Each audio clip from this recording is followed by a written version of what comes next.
So, Am has 5 victims. Each one has a fatal flaw of some kind, and the way in which he tortures each victim is symbolic of it. Gorrister! Do you remember the last words you heard your wife speak before they took her to the asylum? She looked at you so sadly, and like a small animal, she said, "I didn't make too much noise, did I, honey?" Gorrister is kept in an electrified cell. He was once compassionate, forward-thinking, and of a moral character. But even before Am had gotten to him, he'd become an empty shell of a man. Gorrister's adventure involves being on a Zeppelin, which is powered by the brainwaves of some poor tortured animals. Also, his heart has been removed. This hole in my chest aches like a son of a bitch. And seems to act as a compass of some kind, and Gorrister has to get it back. Once he does, he realizes it no longer beats. This no-good heart of mine doesn't beat anymore. The Zeppelin takes him to a bar where he comes across people from his past and a talking jackal with attitude. Why can't you give me a straight answer? Like so many others down here, I'm cursed to speak in riddles. We all have our curses to bear. Eh, Gorrister? In reality, as Am reveals in the opening, Gorrister's wife Glynis went insane and was locked up. Gorrister blamed himself. Apparently their relationship was rocky and he had hit her on at least one occasion. Naturally, Gorrister did not get along with his in-laws. He took my baby away, then just about killed her, that stupid truck driver! That shrill voice can only belong to that bitch Edna, my mother-in-law. In the scenario, the jackal will offer Gorrister information in return for his heart, but he saves it for later. I think I'll save this delicacy for later. You want to get across the mountains? Go to the restroom and flush 3 times.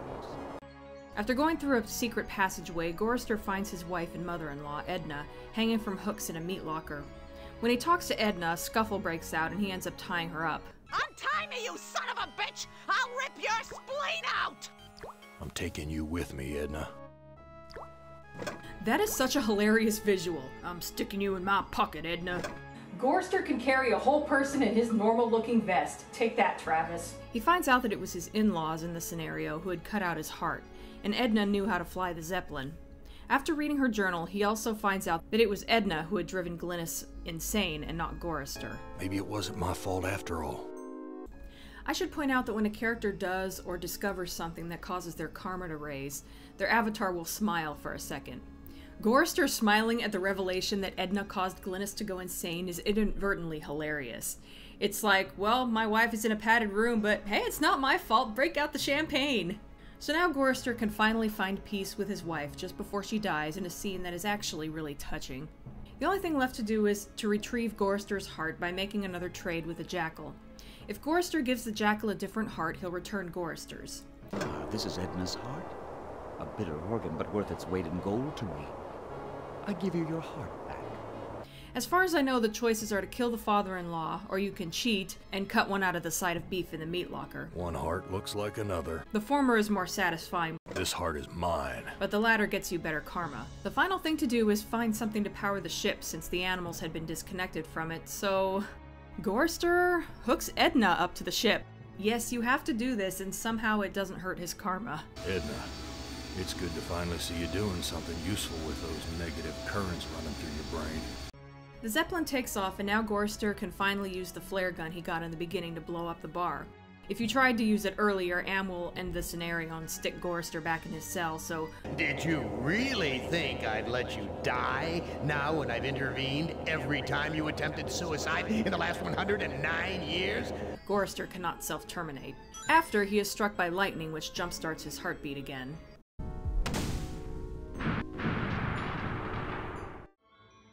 There is some interesting symbolism in this scenario. Gorrister's heart having been cut out is symbolic of how emotionally dead he is. The suffering animals were apparently put there by Edna, and I think that's meant to show that she causes pain and suffering to whomever she comes in contact with. Even her own husband can't stand her and drinks heavily. As for Gorrister sacrificing her in the end with no remorse, even though it's unethical, I think it's meant to show that he's finally placing the blame on his wife's condition where it belongs and he's at peace with himself. And of course, he ultimately blows up the bar that is named after him. I don't think that's meant to signify suicide, more that he's leaving his past behind him along with the toxic people who are a part of it.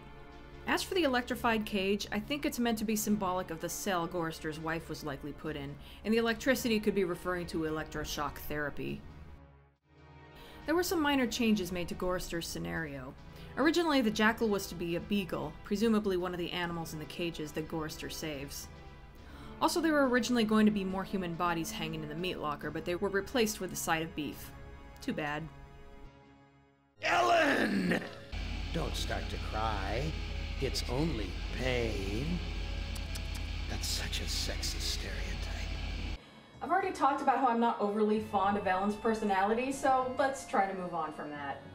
She is kept in a small box where a sliding door perpetually threatens to close on her. She also has a crippling fear of the color yellow. Huh, she must have seen that mascot episode of The Haunting Hour. I know it fucked me up pretty good. I personally did not pick up on a lot of symbolism in her scenario. It's basically an Egyptian tomb that is filled with highly advanced machinery. The machinery is due to the fact that she's an engineer, and Am is supposedly giving her a chance to destroy him. As for the Egyptian motif, I'm going to assume that since tombs consist of smallish underground spaces, it's meant to invoke her claustrophobia. That and there's a lot of gold, and gold tends to look yellow. I actually really dig the Egyptian stuff. It's not totally accurate, of course. Look how big this canopic jar is. Plus Anubis is wearing gloves for some reason. But I like the general look of it. It's not like there are any diamond necklaces that conveniently look like claws when you take them apart, and there are no pharaohs with pink spiky hair or anything that ridiculous. At least it looks fairly accurate at first glance is what I'm getting at. I'm gonna jump ahead and talk about Ellen's past. She is led to a sarcophagus where she really doesn't want to go, but realizes that it's the only way. You ain't got no choice, Ellen girl. It's got to be the way. Inside of it is an elevator where you can access a computer that talks about her past right up until before the big event that really screwed her up. Mostly it's about how she was a child prodigy, then eventually got her master's degree in computer science, then she got married, became pregnant, had a miscarriage, and her marriage fell apart. Then when she was just starting to get her life back together, the elevator stopped at the 7th floor for a maintenance man. To your horror, he inserted his key into the control panel and locked the elevator. I'm back, Ellen. Oh, sweet Jesus! It's him! Yeah, so she was attacked in an elevator by a man disguised in a yellow maintenance man's uniform. And suddenly some of the earlier monologuing by Am and Ellen makes more sense. Remember the pain? Remember the many caverns in which you felt the pain? I remember it was... Oh God, it hurts. It hurts. Yikes. Okay, so I have a couple of problems with this. Now I know that this came out in 1995 and I should try to judge it on those merits, but I'm getting a little tired of the rape as backstory and rape as drama tropes being used for the token female character. And then there's the previous miscarriage. It's like they gave the woman specifically woman traumas. And I'm not saying that rape doesn't happen to men, let's not turn it into that debate. It's just that in the media, rape tends to be a thing that happens to women, and it's bordering on cliche at this point.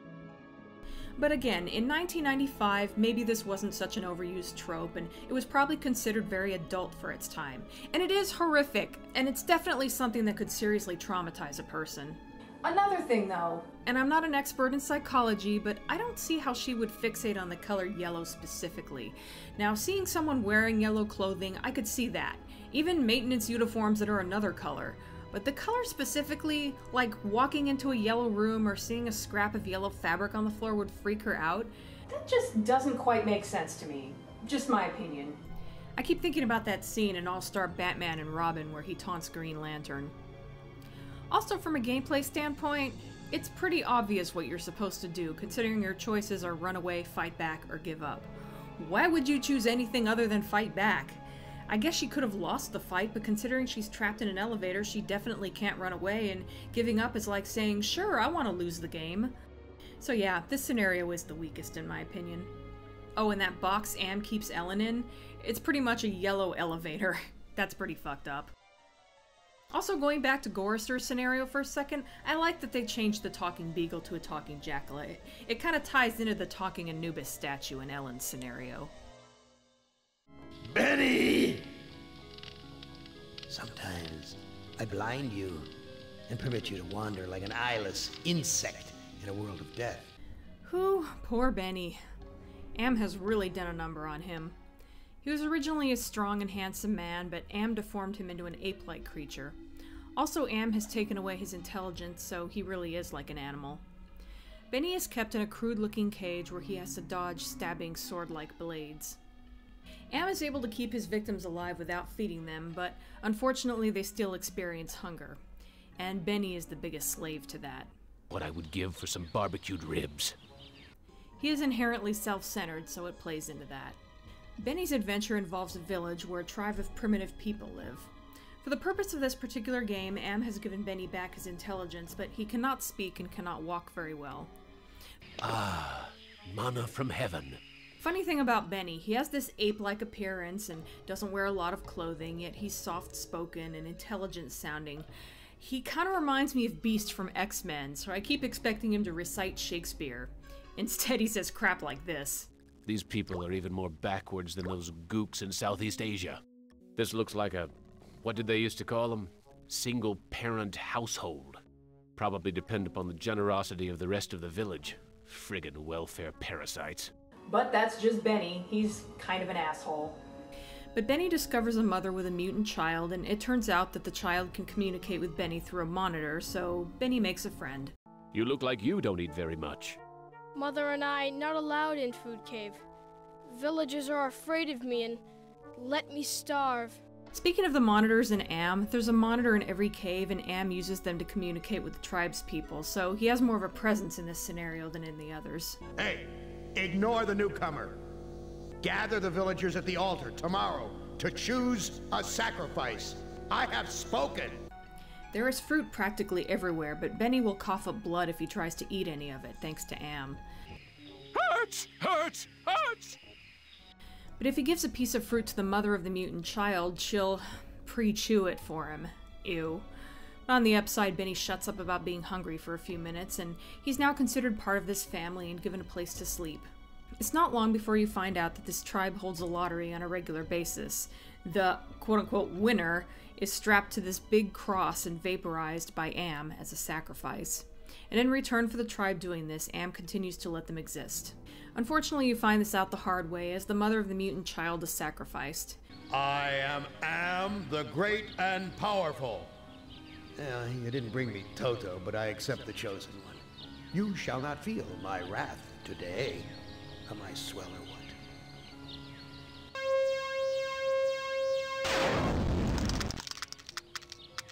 Gotta love Benny's reaction. Am blasted her to bits.